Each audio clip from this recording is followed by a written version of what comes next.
강남 수입차 매장에서 한 할머니가 쫓겨났습니다. 중고차 매장이 더 어울린다는 말까지 들었죠. 하지만 단 며칠 후 그 매장 직원들은 모두 고개를 숙일 수밖에 없었습니다. 그 할머니의 진짜 정체 알고 보니 강남 한복판 땡땡땡의 주인이었다는데요. 대체 무슨 일이 벌어진 걸까요? 서울 강남 한복판에는 고층 빌딩들이 줄지어 서 있고 거리를 가로지르는 사람들의 발걸음은 늘 빠릅니다. 반짝이는 외제차들이 오가는 그곳, 눈에 띄지 않는 한 사람이 조용히 걷고 있었어요. 박순자 할머니였습니다. 올해 72 키가 작고 약간 등이 굽은 그녀는 면바지에 카디건, 발에 편한 플랫 슈즈를 신고 있었죠.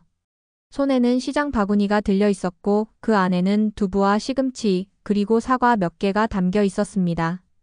지나는 사람들은 그녀를 무심히 지나쳤습니다. 어떤 사람은 조용히 그녀를 힐끗 보기도 했어요. 누추한 차림 때문이었을까요? 머리카락은 단정하지 않았고 얼굴엔 화장기 하나 없었죠. 하지만 할머니는 그런 시선을 전혀 의식하지 않는 듯 보였어요. 아이고, 박 회장님 오셨네. 그녀가 발길을 멈춘 곳은 바로 동네 재래시장이었습니다. 가게 주인들은 그녀를 회장님이라 불렀지만 그 호칭엔 특별한 의미가 담겨 있었죠. 과거에 직접 시장에 가게를 열었던 시절부터 시작해서 지금은 이 동네에서 5개의 빌딩을 소유하고 있는 건물주가 되었기 때문이었어요. 하지만 누구도 그녀를 부자로 대하지 않았습니다. 왜냐하면 그녀는 그저 평범하게 살아가는 이웃 같았기 때문입니다. 오늘은 미나리가 아주 싱싱해요. 손주분 좋아하시잖아요? 그래, 지난번에 전 부쳐줬더니 아주 잘 먹더라고. 2단만 줄래? 할머니는 웃으며 말했어요. 목소리는 작지만 따뜻했죠. 그녀는 그렇게 장을 보고 시장 사람들과 안부를 나눈 뒤 다시 천천히 걸어 나왔습니다. 봄바람이 살랑이고 벚꽃잎이 조금씩 날리던 오후였습니다. 다른 사람들은 바쁘게 오가고 누군가는 커피를 들고 휴대폰을 보며 걸었습니다. 하지만 박순자 할머니는 그와는 다른 세상에 사는 사람처럼 느릿하게 한 걸음 한 걸음 조심스럽게 걷고 있었어요. 할머니가 향한 곳은 조금 낯선 거리였습니다. 대형 외제차 매장들이 늘어선 고급 상권이었죠. 유리벽 너머로 보이는 차들은 마치 예술작품처럼 반짝이고 있었어요. 특히 한 대 붉은색 스포츠카가 할머니의 눈길을 붙잡았습니다. 그녀는 잠시 걸음을 멈췄습니다. 참 곱네. 색깔도 그렇고 저 몸매도. 혼잣말처럼 중얼였어요. 그녀의 눈동자엔 약간의 설렘이 담겨 있었죠. 어쩌면 아주 오래 전부터 마음속 어딘가에 숨어있던 욕망이 조용히 고개를 들고 있었는지도 모릅니다. 할머니는 가방 속 거울을 꺼내 살짝 얼굴을 들여다봤습니다. 주름이 깊게 패인 얼굴, 그러나 따뜻한 인상이 남아있는 눈매. 그리고 조용히 고개를 끄덕였죠. 그래, 나도 한 번쯤 좋은 차 타볼 수 있는 나이잖아. 그녀는 유리문 앞에서 다시 한번 숨을 고르고 매장 문을 밀고 들어섰습니다. 안은 아주 조용했어요.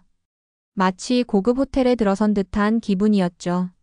바닥은 광이 나고 은은한 클래식 음악이 흐르고 있었습니다. 매장 안에는 검은 슈트를 입은 직원 몇 명이 바쁘게 움직이고 있었지만 그녀를 보는 순간 멈칫했습니다. 그들의 표정은 말하지 않아도 알 수 있었어요.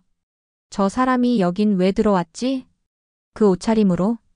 박순자 할머니는 무표정한 얼굴로 안쪽으로 걸어 들어갔습니다. 그러나 마음속에는 아주 미세한 떨림이 있었습니다. 낯선 곳에서 낯선 시선을 견디는 건 그리 쉬운 일이 아니었으니까요. 저 혹시 이 차 설명 좀 들을 수 있을까요? 할머니는 조심스레 물었습니다. 하지만 돌아온 대답은 싸늘했어요. 여긴 예약제로 운영됩니다. 견적만 받아도 비용이 발생하거든요. 말을 건 직원은 이름표에 최정우 부장이라고 적혀 있었어요.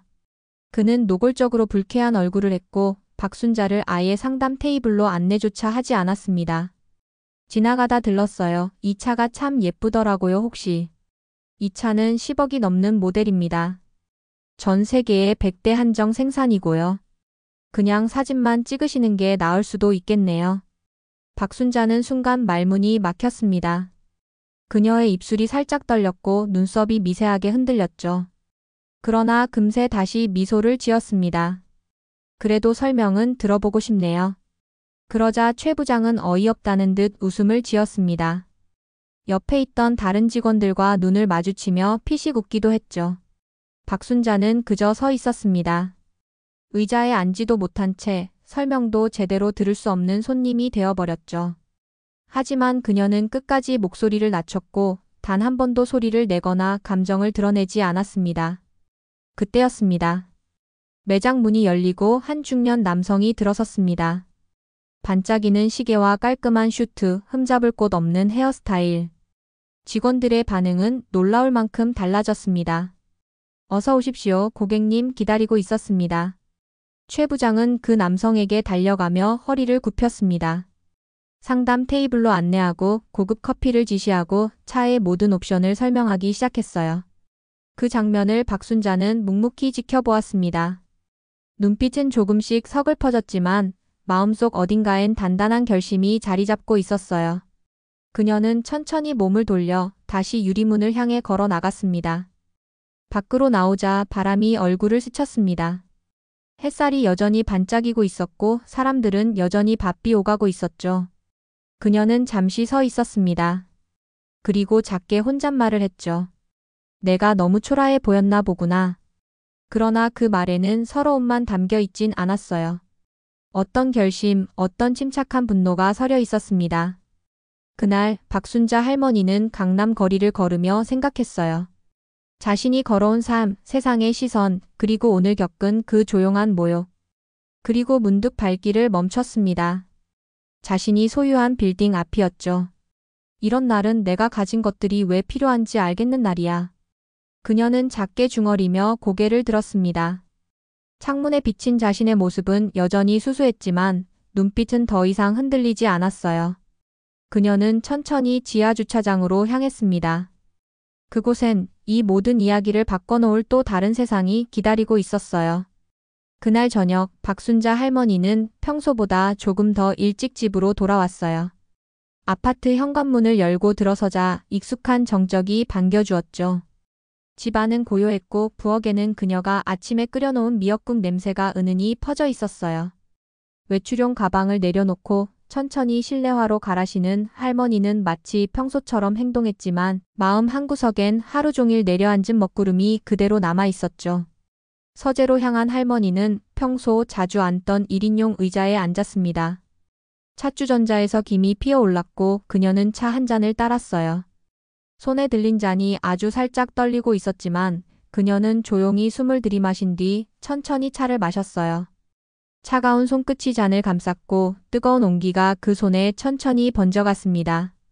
그녀는 무언가 생각에 잠긴 얼굴이었어요. 눈동자는 창밖 멀리 어두워지는 하늘을 바라보고 있었고 얼굴엔 말로 다 표현되지 않는 감정이 번지고 있었죠. 서운함과 씁쓸함 그리고 아주 오래된 외로움이 겹겹이 쌓여 있었어요. 그 사람들 날 뭘로 본 걸까? 그녀는 작게 중얼였어요. 말은 조용했지만 그 안에는 여러 감정이 얽혀 있었죠. 늙은이로 돈 없는 노인으로 차를 살 능력도 없는 사람으로. 본 그들의 시선이 마음 한구석을 자꾸만 찔렀어요. 단지 외모만으로, 옷차림만으로, 나이만으로. 사람을 판단하는 그 태도는 그녀에게 익숙하지 않았지만 낯설지도 않았어요. 사실 그녀도 젊은 시절 그런 시선을 많이 받아봤어요. 혼자 아이를 키우며 부동산 일에 뛰어들었을 때 사람들은 그녀를 무시했죠. 여자가 뭘 알아, 애 엄마가 건물을 사겠다고? 그런 말들을 수없이 들었어요. 하지만 박순자는 포기하지 않았고 묵묵히 걸어왔죠. 그렇게 지금의 자리에까지 왔습니다. 그녀는 테이블 위에 놓인 낡은 수첩을 꺼냈어요. 그 안에는 오래된 주소들, 사람들 이름, 빌딩 관련 메모들이 깨알같이 적혀 있었죠. 페이지를 넘기던 그녀의 손이 어느 페이지에서 멈췄습니다. 김민수 아들 이름이었어요. 그녀는 핸드폰을 집어들고 전화를 걸었습니다. 여보세요, 민수야? 전화기 너머에서 아들의 목소리가 들려왔어요. 엄마, 무슨 일이세요? 지금 좀 늦었는데. 늦긴 아직 9시도 안 됐어. 민수야, 나 오늘 재미있는 일이 있었단다. 재미있는 일이요? 응, 차를 보러 갔는데 말이야. 박순자는 조용한 목소리로 낮에 있었던 일을 하나하나 이야기했어요. 매장에서 직원이 그녀를 어떻게 대했는지, 어떤 말투로 무시했는지, 그리고 어떤 표정으로 다른 손님을 맞이했는지를 아주 차분하게 들려주었죠. 전화를 받던 김민수는 처음엔 아무 말이 없었어요. 그러다가 갑자기 격한 말투로 말했죠. 엄마, 그 사람들이 그렇게 행동했다고요? 말도 안 돼요. 어딘데요? 당장 제가 가서 따져야겠네요. 하지만 박순자는 짧게 말했어요. 그러지 마라, 괜찮아, 내가 알아서 할게. 엄마, 그게 어떻게 괜찮아요? 엄마가 그 정도 대우 받으실 분이세요? 민수야, 네가 나한테 그런 말 해주니까 참 고맙다. 그런데 엄마는 복수하려는 게 아니야. 민수는 조용해졌습니다. 잠시 침묵이 흘렀고 그 뒤에 박순자가 아주 조용히 덧붙였죠. 그런데 말이야, 내 대학 친구 중에 자동차 회사 다니는 친구 있지 않았니? 이름이 정태욱이었던가? 정태욱이요? 아, 그 친구 지금 독일차 브랜드 한국지사 부사장이에요. 그래? 그 친구 좀 소개해 줄 수 있겠니? 민수는 잠시 말을 멈췄어요. 어머니의 말투가 평소와는 조금 달랐기 때문이었어요. 담담했지만 단단했어요. 마치 마음을 이미 굳힌 사람처럼 들렸죠. 엄마, 혹시 그 매장에서 뭐 하실 생각이에요? 아무것도 안 해, 그냥 차를 사고 싶을 뿐이야. 민수는 한숨을 쉬었지만 어머니를 믿기로 했어요. 평생 검소하게 살았지만 할 말은 하던 어머니였고 결심한 건 반드시 지켜온 사람이었기 때문이에요. 알겠어요, 엄마. 내일 태욱이한테 연락해 볼게요. 시간 좀 잡아드릴게요. 그래, 고맙다, 민수야. 전화를 끊은 후 박순자 할머니는 조용히 창가로 갔어요. 밤하늘 위에 떠있는 희미한 달을 보며 잠시 생각에 잠겼습니다. 손에 아직 찻잔이 들려 있었지만 그 안에 차는 이미 식어 있었죠. 그녀는 오래전 일을 떠올렸어요. 처음 작은 건물을 살 때 사람들은 그녀를 말렸습니다. 위험하다고, 여자 혼자 하긴 벅차다고 했죠. 하지만 그녀는 그 건물에 온갖 정성을 쏟았고 직접 청소도 하고 임차인 관리도 했어요. 그러다 또 하나 사고 또 하나 늘리고 그렇게 지금의 모습이 되었어요. 그녀는 그 과정을 통해 한 가지를 확실히 배웠어요. 사람은 겉모습으로 판단해서는 안 된다는 것. 오늘 매장에서 겪은 일은 그 신념을 흔들진 않았지만 아주 깊은 곳에서 오래된 상처를 건드린 느낌이었어요. 누군가 자신을 쓸모없는 노인으로 보고 단순히 옷차림만으로 가치를 정해버렸다는 사실이 마음을 아프게 했던 거예요. 그래, 내가 뭘 보여줄 수 있을지 한번 해보자. 그녀는 다시 의자에 앉아 조용히 생각을 정리했어요. 그리고 수첩을 꺼내 정태욱이라는 이름을 적었습니다. 그 옆에는 작은 메모가 쓰여 있었어요. 차를 사는 이유, 단지 내가 원하는 것을 선택하는 것. 하지만 그 과정에서 줄 수 있는 교훈이 있다면 나쁘지 않겠지. 다음 날 아침 그녀는 평소처럼 일찍 일어났어요. 아침 햇살이 부엌 창으로 들어왔고 그녀는 차분히 미음을 끓였습니다. 반찬은 어제 사온 시금치와 두부로 준비했죠. 작은 밥상이지만 정갈하고 따뜻했어요. 식사를 마치고 나서 그녀는 옷장을 열었어요. 정장을 꺼낼 수도 있었지만 오늘도 카디건과 면바지를 골랐습니다. 그녀답게 평소처럼. 나는 나니까 꾸밀 필요는 없지. 거울을 보고 머리를 다듬으며 그녀는 조용히 웃었어요. 오늘 만날 사람도 어제 무시했던 사람들도 다 누군가의 자식이고 친구고 동료일 테죠. 하지만 때로는 그런 사람들에게 작은 울림을 주는 것도 누군가의 몫일 수 있다는 생각이 들었어요. 그녀는 가방에 수첩을 넣고 휴대폰과 지갑을 챙겼습니다. 현관문을 나서기 전 집 안을 한 바퀴 둘러보았습니다. 오랜 시간 그녀와 함께한 가구들과 벽에 걸린 가족 사진, 그리고 그 옆에 붙은 손녀의 그림 한 장. 그녀는 마지막으로 그 그림을 한참 바라보았어요. 그리고 아주 작게 그러나 분명한 목소리로 말했죠. 이젠 내가 움직일 때구나. 그리고 문을 조용히 닫았습니다. 이튿날 아침 박순자 할머니는 유난히 일찍 일어났어요. 알람을 맞추지도 않았지만 눈을 뜨자마자 자연스럽게 몸을 일으켰죠. 창문을 열자 새소리가 부엌까지 스며들었고 창밖 하늘은 맑고 푸르렀어요. 어제와는 또 다른 하루가 시작되고 있었어요. 그러나 그녀의 마음속엔 조용한 긴장감이 흐르고 있었어요. 세수를 하고 따뜻한 미음 한 그릇으로 아침을 때운 박순자는 옷장을 열었습니다. 차림새는 어제와 다르지 않았어요. 언제나처럼 깔끔한 면바지와 오래된 카디건. 값비싼 옷은 아니었지만 다려진 옷에선 고운 향기가 났고 그녀의 단정한 태도는 그 자체로 멋스러웠죠. 그래, 난 늘 이 모습이지. 거울 앞에서 스스로에게 말하듯 속삭이며 머리를 빗었습니다. 머리카락은 아직 약간 희끗했지만 그녀는 일부러 염색하지 않았어요. 세월이 만든 색깔도 자신의 일부라고 생각했기 때문이죠. 10시가 조금 넘은 시각 현관벨이 울렸습니다. 어머니, 나예요, 민수. 문을 열자 아들 김민수가 말쑥한 정장을 입고 서 있었어요. 그의 옆에는 낯선 중년 남성이 함께 있었죠. 부드러운 인상에 밝은 미소를 가진 사람이었어요. 바로 김민수의 대학 동기 정태욱 부사장이었어요. 어머니, 여긴 말씀드렸던 태욱이. 지금 그 독일차 회사 부사장입니다. 아이고, 어서와요. 먼 길 오느라 수고 많았죠. 박순자는 차분히 인사를 건넸고 정태욱 부사장도 고개를 깊이 숙이며 말했다죠. 회장님, 직접 뵙게 되어 영광입니다. 민수랑 대학 시절부터 친구라 어머님 이야긴 자주 들었습니다. 아이고, 민수가 별로 좋은 얘긴 안 했을 텐데 앉아요. 응접실에는 그녀가 아침부터 손수 준비한 과일과 차가 놓여 있었어요. 정태욱은 조심스럽게 자리에 앉으며 이 따뜻하고 정갈한 분위기에 감탄하는 듯 보였어요.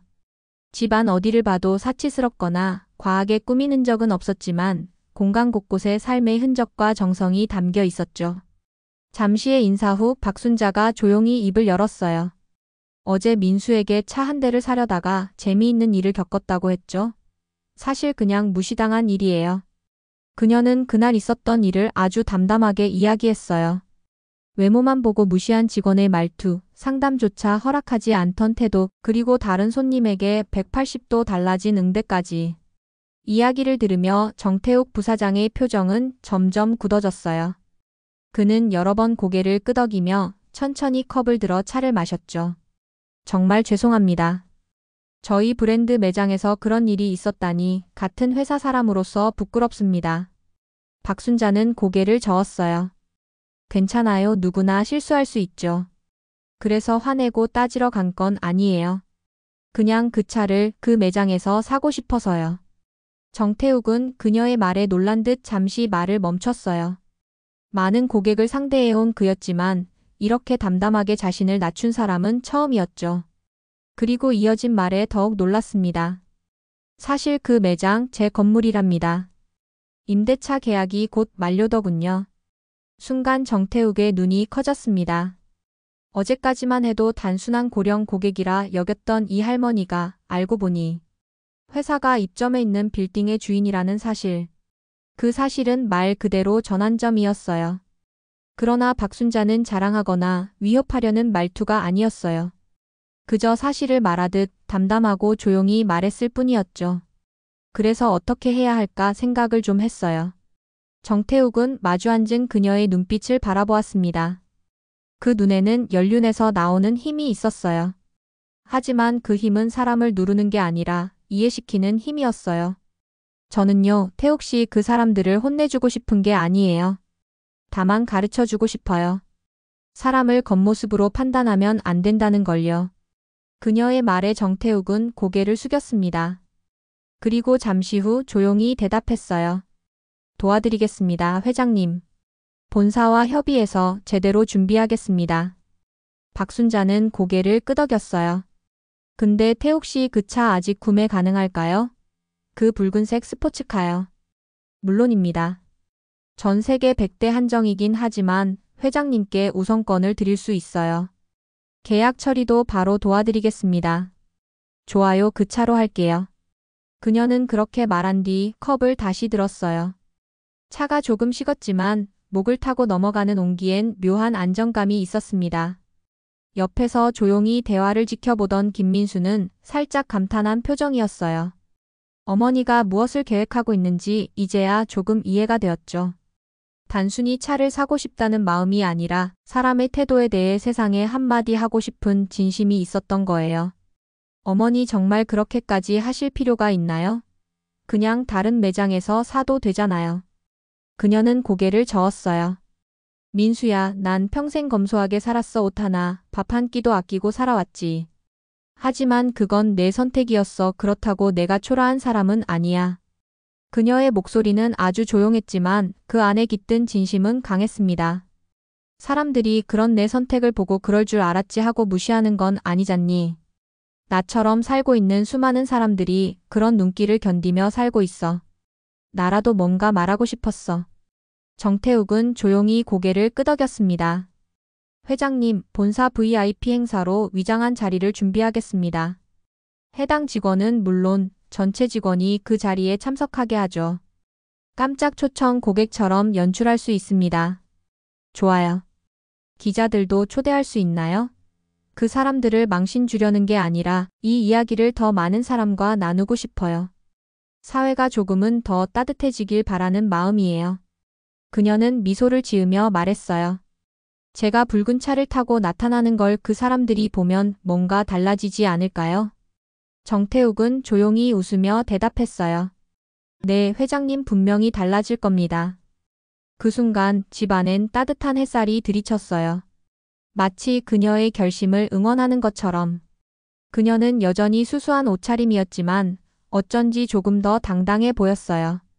마음속에서 피어오른 자신감이 얼굴에도 고스란히 묻어났기 때문이에요. 이제 첫 연결은 만들어졌어요. 그리고 그 작은 연결은 곧 모두의 기억에 오래 남을 큰 울림이 될 준비를 하고 있었어요. 며칠이 지났어요. 봄날의 햇살은 더욱 따뜻해졌고 거리에선 벚꽃잎이 흩날리기 시작했죠. 강남의 고급 수입차 매장도 여느 때와 다르지 않게 열렸어요. 하지만 그날의 분위기는 조금 달랐습니다. 직원들은 아침 일찍부터 분주했어요. 매장의 바닥은 평소보다 더 반짝였고 유리창은 얼룩 하나 없이 닦여 있었어요. 상담 테이블 위엔 고급스러운 과일 접시와 캡슐 커피 머신이 세팅되어 있었죠. 오늘 특별한 분이 오신다고 하던데 누구신가요? 아무래도 본사 VIP 고객이라나 봐. 본사 부사장님도 직접 오신대. 직원들 사이에선 조용한 긴장감이 흐르고 있었어요. 하지만 누구도 정확히 어떤 손님이 오는지 몰랐습니다. 단지 아주 중요한 고객이라는 말만 들었을 뿐이었어요. 수석 매니저 최정우 부장은 오늘따라 유난히 신경을 곤두세우고 있었어요. 정장을 새로 맞췄고 머리도 깔끔히 다듬었죠. 구두는 반짝였고 입에서는 항상 고객 응대는 품격 있게라는 말이 흘러나왔어요. 오늘 우리 매장이 어떻게 평가받느냐는 전부 우리 손에 달렸습니다. 자, 다들 긴장 늦추지 마세요. 그의 말에 직원들은 고개를 끄덕이며 바쁘게 움직였어요. 모두가 그 특별한 손님을 맞을 준비를 하고 있었어요. 그러던 그때 유리문 너머에서 검은 리무진이 천천히 매장 앞으로 다가왔습니다. 뒤이어 고급 세단들이 줄지어 도착했죠. 직원들은 모두 현관으로 나가 그 손님을 맞이할 준비를 했습니다. 먼저 리무진의 문이 열렸어요. 그리고 그 안에서 천천히 내려오는 한 사람. 면바지와 낡은 카디건, 정가리 빗은 머리, 작은 체구의 노인이었어요. 누구도 말하지 않았지만 직원들의 얼굴엔 의아함이 스쳤죠. 그 노인은 다름 아닌 박순자 할머니였습니다. 최정우 부장은 순간 눈이 커졌어요. 그리고 얼굴빛이 순식간에 하얘졌죠. 일주일 전 그가 무시했던 바로 그 손님이 눈앞에 있었어요. 할머니 뒤로는 김민수가 조용히 걸어 나왔습니다. 그의 손에는 서류가 담긴 검은 가방이 들려 있었어요. 곧이어 정태욱 부사장이 직접 차에서 내렸고 아주 공손하게 말했어요. 회장님, 이쪽으로 안내하겠습니다. 오늘 특별히 준비한 자리가 있습니다. 직원들은 혼란스러웠어요. 그들은 아직 이 상황이 이해되지 않았죠. 그때 정태욱 부사장이 입을 열었습니다. 여러분, 오늘은 아주 특별한 날입니다. 저희 브랜드의 한정판 스포츠카를 구매하시는 박순자 회장님을 소개합니다. 순간 매장 안이 조용해졌어요. 마치 시간이 멈춘 것처럼. 회장님? 설마 저분이? 저 할머니가 그 차를 산다고? 직원들의 눈빛이 바뀌었지만 그 안에는 당혹감과 놀라움이 뒤섞여 있었어요. 그리고 그 놀라움의 중심에는 최정우 부장이 있었습니다. 정태욱이 말을 이었습니다. 박 회장님은 현재 이 매장이 입점해 있는 건물의 소유주이기도 하십니다. 그 말이 떨어지자 직원들의 표정은 완전히 달라졌습니다. 누군가는 숨을 들이마셨고 누군가는 뒷걸음질을 치려 했죠. 하지만 누구도 말을 하지 못했어요. 그저 조용히 멈춰버린 듯 서 있을 뿐이었어요. 박순자 할머니는 조용히 매장 안으로 걸어 들어왔습니다. 그 발걸음은 아주 느렸지만 확신에 찬 걸음이었어요. 그녀는 매장 안을 둘러보며 말했어요. 이 매장 처음 왔을 땐 참 불편했어요. 내 모습이 여기에 어울리지 않는다고 생각했거든요. 직원들은 말없이 그녀를 바라봤습니다. 그녀의 목소리는 크지 않았지만 묵직했어요. 하지만 돌아가면서 생각했어요. 내가 그렇게 초라했나? 내가 이 차를 타면 안 되는 사람이었나? 그녀는 상담 테이블 앞에 조용히 앉았습니다. 최정우 부장은 아직도 입을 다물지 못한 채 그 자리에 얼어붙어 있었어요. 그때 박순자가 천천히 가방에서 한 장의 서류를 꺼냈어요. 이건 이 건물의 등기부등본이에요. 내가 가진 건 많지 않지만 이 건물만큼은 확실히 제 것이죠. 그녀는 종이를 테이블에 내려놓고 최정우를 바라봤습니다. 최 부장님, 그날 기억하시나요? 저에게 중고차 매장이 더 어울린다고 말했죠. 그의 얼굴이 창백해졌어요. 입을 열려 했지만 말이 나오지 않았어요. 그때 박순자가 조용히 말했어요. 제가 화가 났던 건 차 때문이 아니에요. 사람이 사람을 단지 외모로 판단하고 무시하는 태도, 그게 마음에 걸렸어요. 그녀는 고개를 들고 매장 안의 모든 사람을 바라봤습니다. 나는 옷에 돈을 쓰지 않아요. 명품 가방도 없고 비싼 시계도 몰라요. 하지만 나라는 사람은 그런 것들로 판단되면 안 된다고 생각해요. 그건 저뿐만 아니라 이 세상의 모든 사람에게 마찬가지죠. 순간 매장 안의 공기가 바뀌었어요. 직원들 중 몇몇은 고개를 숙였고 어떤 이는 눈가를 훔치기도 했죠. 그때 한 젊은 여직원이 조심스럽게 다가와 말했어요. 회장님, 정말 죄송합니다. 저희가 큰 실수를 했습니다. 그런 시선으로 사람을 본 건 정말 반성하고 있습니다. 박순자 할머니는 그녀를 향해 미소 지었어요. 아가씨, 고마워요. 그렇게 말해줘서. 그녀의 눈빛은 따뜻했고 말투엔 꾸짖음보단 위로가 담겨 있었죠. 사실은 말이에요. 우리 손녀도 얼마 전 취업 면접에서 비슷한 일을 겪었어요. 옷이 단정하지 않다고 면접에서 떨어졌대요. 그 아이는 평소처럼 입었을 뿐이었는데 말이죠. 그 말에 분위기는 더 조용해졌어요. 이제 이 자리가 단순한 구매 계약이 아니라 무언가 더 깊은 이야기를 담고 있다는 걸 모두가 느끼고 있었어요. 정태욱 부사장이 앞으로 나섰습니다. 회장님의 말씀에 깊이 공감합니다. 저희 브랜드는 이번 일을 계기로 전 지점의 직원 교육 방침을 전면 수정하겠습니다. 앞으로는 외모나 차림새와 관계없이 모든 고객을 동등하게 응대하겠습니다. 그녀는 고개를 끄덕이며 말했어요. 그 말 참 고맙네요. 그리고는 다시 최정우를 바라봤어요. 부장님, 너무 미안해하지 마세요. 누구나 실수는 하니까요. 오늘이 그 실수를 돌아보는 날이 되면 좋겠네요. 최정우는 고개를 깊이 숙였습니다. 그의 어깨가 떨리고 있었어요. 회장님, 저는 정말 부끄럽습니다. 저 자신이 너무 부끄럽고 회장님께 너무 죄송합니다. 박순자 할머니는 잠시 그를 바라보다가 잔잔히 말했어요. 그럼 이제 그 붉은 차 한번 다시 봐도 될까요? 직원들은 박수를 쳤어요. 그리고 매장 안쪽 특별 전시 공간으로 그녀를 안내했습니다. 그곳엔 그녀가 처음 본 그 붉은 스포츠카가 조명을 받으며 놓여 있었어요. 그 순간 박순자 할머니의 눈이 살짝 빛났습니다.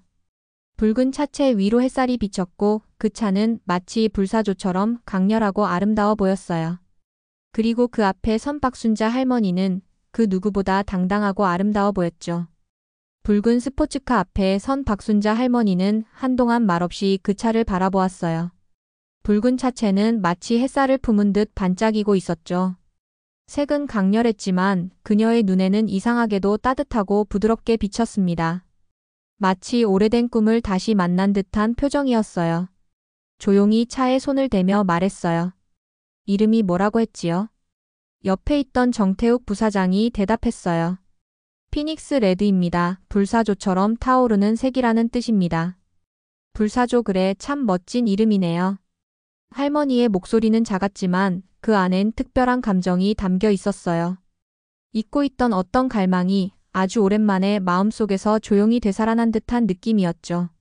그 순간 그녀의 얼굴에 잔잔한 미소가 떠올랐습니다. 누군가는 그냥 한 대의 차일 뿐이라 생각했을지도 몰라요. 하지만 그녀에게는 이 차가 단순한 탈 것이 아니었어요. 그것은 새로운 시작을 알리는 상징이었고 스스로를 다시 한번 사랑하겠다는 다짐의 증표와도 같았죠. 그녀가 차 앞을 떠나려는 순간 매장 안에서 조용히 있던 최정우 부장이 천천히 다가왔어요. 손에 묻은 땀이 보일 정도로 그의 얼굴은 여전히 긴장으로 굳어 있었죠. 회장님 드릴 말씀이 있습니다. 할머니는 그를 조용히 바라보았어요. 네, 말씀하세요. 최정우는 잠시 말을 고르다 깊은 숨을 내쉬고 고개를 숙였어요. 정말 죄송합니다. 그날 제가 얼마나 무례했는지 지금도 생각하면 얼굴을 들 수가 없습니다. 회장님께서 겪으셨던 모욕을 생각하면 제 자신이 부끄럽고 참으로 죄송합니다. 매장 안이 다시 조용해졌어요. 다른 직원들은 말없이 두 사람을 지켜보고 있었죠. 박순자 할머니는 고개를 약간 갸웃하며 말했어요. 부장님, 그날 내가 많이 초라해 보였나요? 그 질문은 무겁게 들렸어요. 단순한 외모에 대한 이야기가 아니었기 때문이에요. 그것은 한 사람의 존재를 인정받지 못했던 순간에 대한 깊은 상처에서 비롯된 말이었어요. 최정우는 잠시 말을 잇지 못했어요. 그리고 이내 고개를 떨군 채 말했죠. 제가 사람을 잘못 봤습니다. 겉모습만 보고 판단하는 게 얼마나 어리석은 일인지 깨달았습니다. 박순자 할머니는 그의 말을 조용히 들었어요. 그리고 아주 천천히 고개를 끄덕였죠. 사람은 누구나 실수할 수 있어요. 나도 젊을 땐 남들 말에 휘둘리기도 했고 편견을 가졌던 적도 있어요. 하지만 중요한 건 그 뒤에 무엇을 하느냐예요. 그녀는 다시 붉은 차를 바라보며 말했어요. 이 차를 사기로 한 건 단순히 그날의 복수 때문이 아니에요. 난 평생 검소하게 살았고 늘 남을 먼저 배려했어요.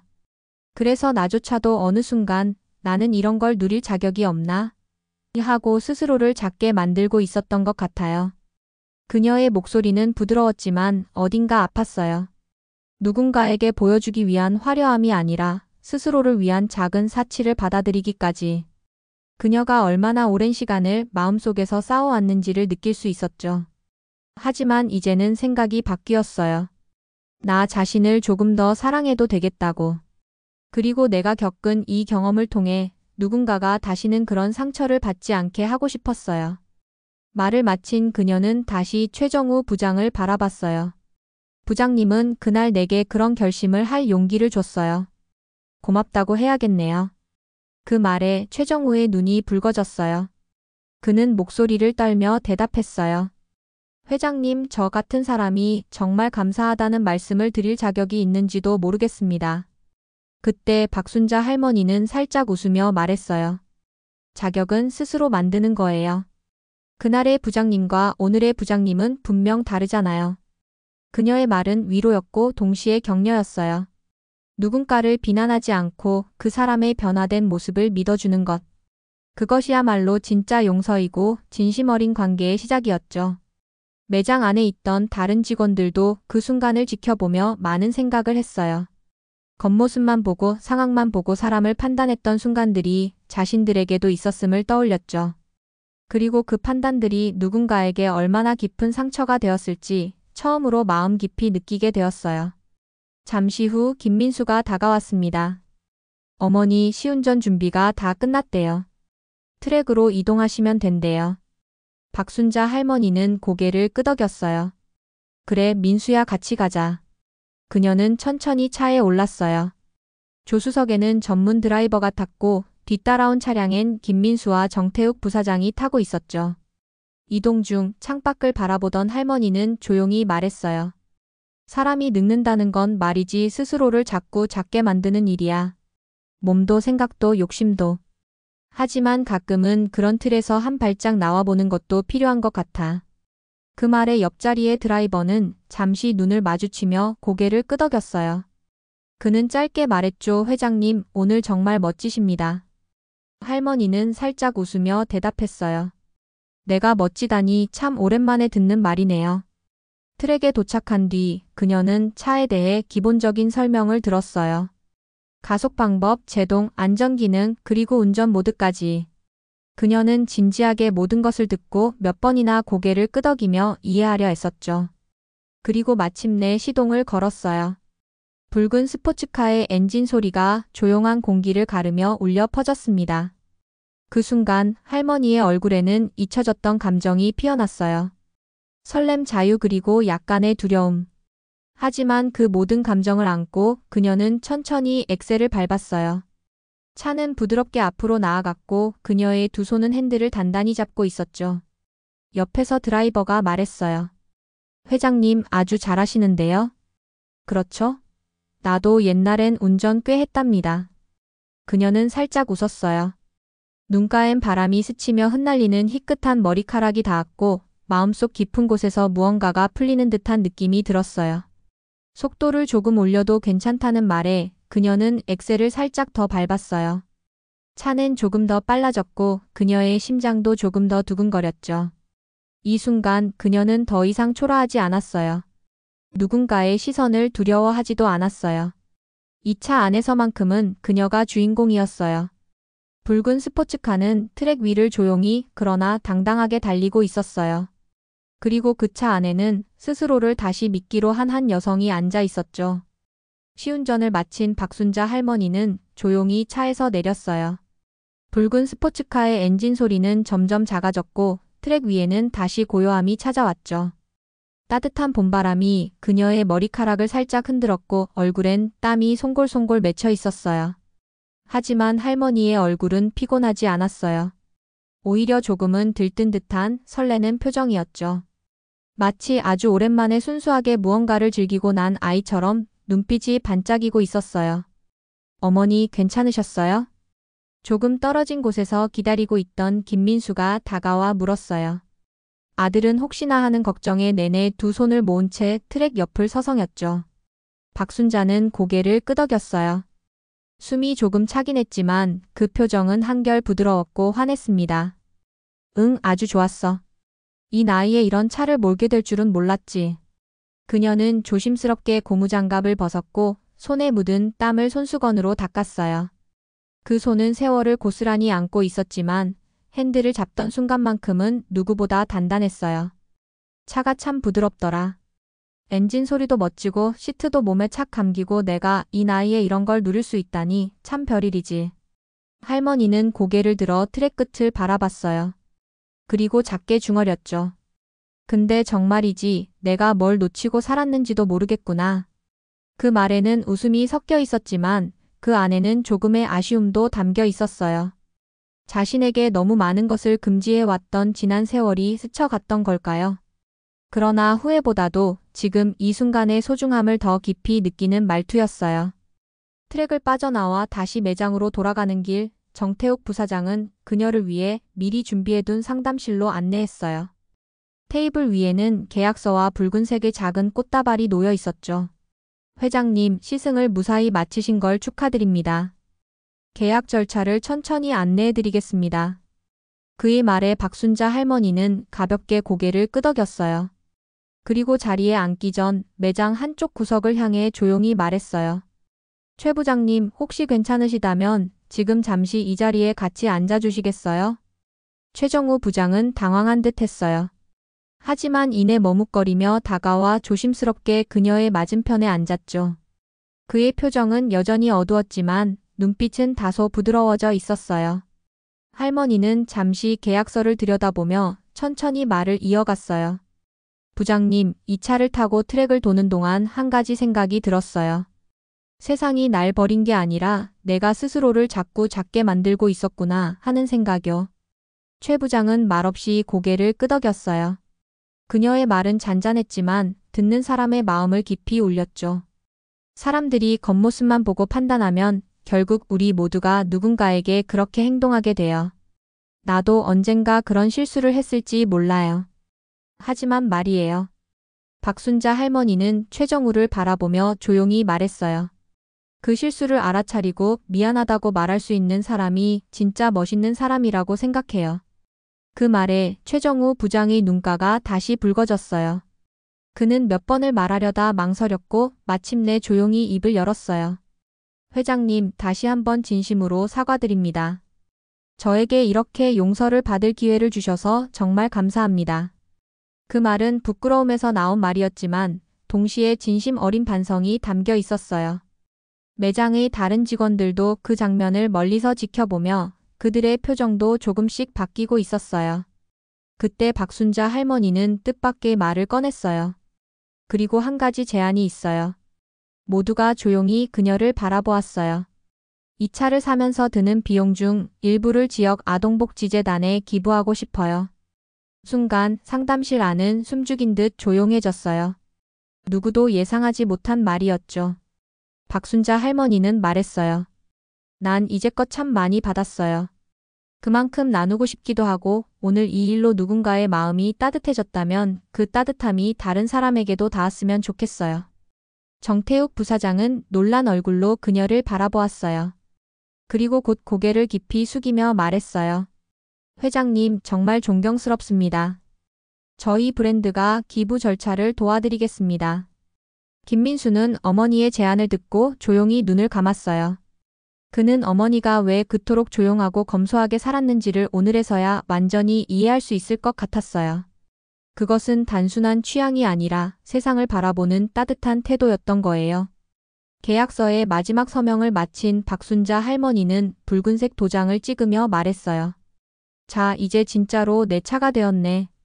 그녀의 손이 계약서에서 떨어지자 모든 직원들이 자연스럽게 박수를 쳤어요. 그것은 단순한 차 판매를 축하하는 박수가 아니었어요. 그날의 따뜻한 이야기, 그리고 한 사람의 품격을 존중하는 마음에서 나오는 진심 어린 박수였어요. 그 순간 할머니는 아주 조용히 말했어요. 최 부장님, 네, 회장님.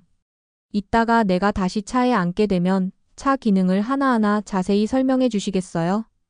최정우는 잠시 놀란 듯 했지만 곧 고개를 끄덕였어요. 네, 회장님, 제가 최선을 다해 도와드리겠습니다. 그것은 용서의 말이었고 동시에 관계의 회복을 알리는 작고 따뜻한 제안이었어요. 박순자 할머니는 조용히 일어났어요. 그리고 문 쪽으로 향하며 다시 한번 말했다죠. 이제 내 차랑 진짜 인사해볼까 해요. 불사조처럼 다시 한번 날아보려고. 그녀의 뒷모습은 작았지만 그날만큼은 누구보다 크게 보였어요. 단지 한 대의 차를 산 이야기가 아니었어요. 그것은 사람을 향한 믿음과 용서, 그리고 다시 시작하려는 누군가의 조용한 용기였어요. 박순자 할머니의 빨간 스포츠카 스토리 어떻게 들으셨나요? 현명하고도 통쾌한 이야기네요. 여러분의 소감도 댓글로 남겨주세요.